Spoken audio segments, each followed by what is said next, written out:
Саламатсыздар ма менің оқырмандарым? Бүгінгі дайындайтын салатымыз свекольный салат дейді. Свежий свекольный салат. Пісірмейміз, духовкаға салып запекать етпейміз. Свежий свекольный салат. Маған осы бір-екі күндікте постоянный оқырманым хабарласты. Света, свекольный салат жасаңызшы, маған врач рекомендовать етіп деді. Сол себепті соны салып, дайындап сіздерге ұсынамын. Бізге керегі свекла керек, чеснок керек, лимон керек, грецкий орех керек, молотый кориандр керек, тұз, бұрыш, сұйық май керек. Кеттік. Мынандай терка керек, ал қараңыздар, пластмассы теркіден гөрі осы өте жақсы и көпке сізге қызмет қылады. Морковь по-корейски дейді ғой, сол сияқты ұзын қылып теркілейміз.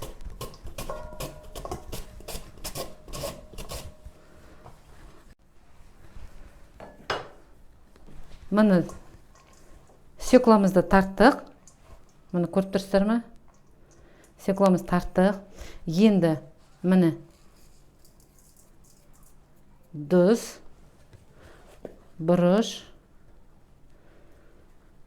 құттай шекер, шекерді ұмытып кеттім.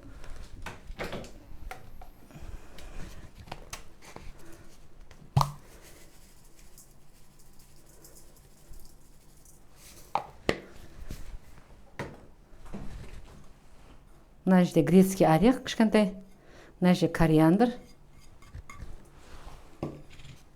сұйық май, лимон,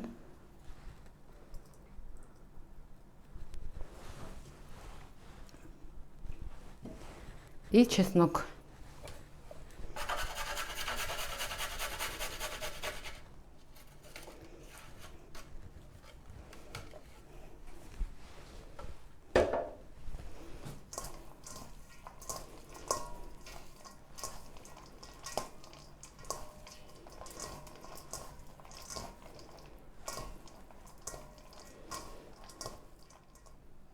Біздің енді салатымыз дайын болды.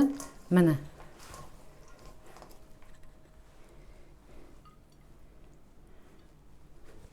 Саламыз, дәмін көреміз.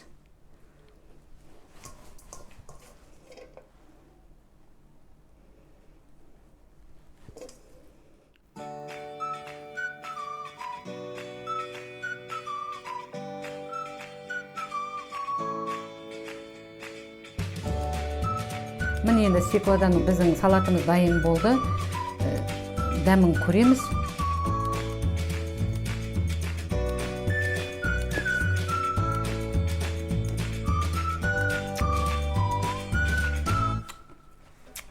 Мында.